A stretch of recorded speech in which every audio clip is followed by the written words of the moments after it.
वालेकुम दोस्तों, मेरा नाम आसिफ आब्दी है और हालिया वज़ीर आज़म की जानिब से एक कमेटी कायम की गई थी चीनी बहरान के ऊपर।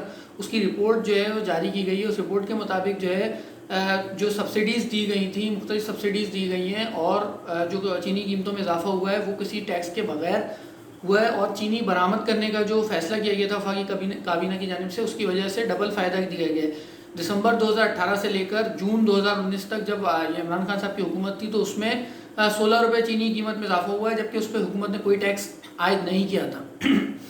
और दूसरी चीज़ ये कि जो चीनी बरामद करने का जो फैसला किया गया था वो वफाकी काबीना की जानिब से किया गया था, जो कि इमरान खान साहब जिसको हेड करते हैं। और पंजाब में 3 अरब रुपये की जो सब्सिडी दी गई वो तमाम शुगर मिल्स को उसका फ़ायदा हुआ और 56 करोड़ रुपये का सबसे ज़्यादा फ़ायदा उसमें जहांगीर तरीन की शुगर मिल्स को हुआ। उसके अलावा खुसरो बख्तियार साहब जो वफाकी वज़ीर हैं उनके रिश्तेदार को हुआ और इसमें तमाम लोग शामिल हैं। इसमें ओमनी ग्रुप भी है, इसमें आसिफ जरदारी साहब की शुगर मिल्स भी होंगी, इसमें नवाज शरीफ साहब की पूरे ख़ानदान की जो शुगर मिल शामिल होंगी।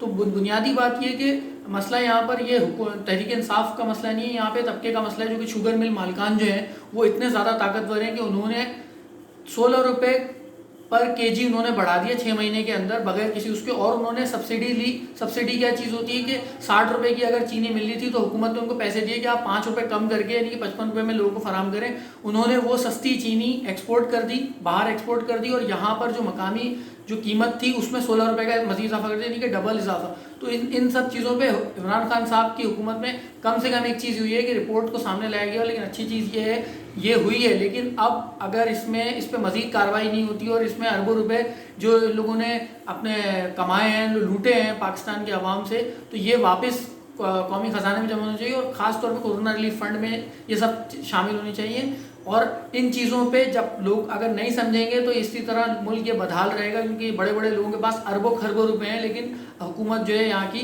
वो बदहाल है। शुक्रिया।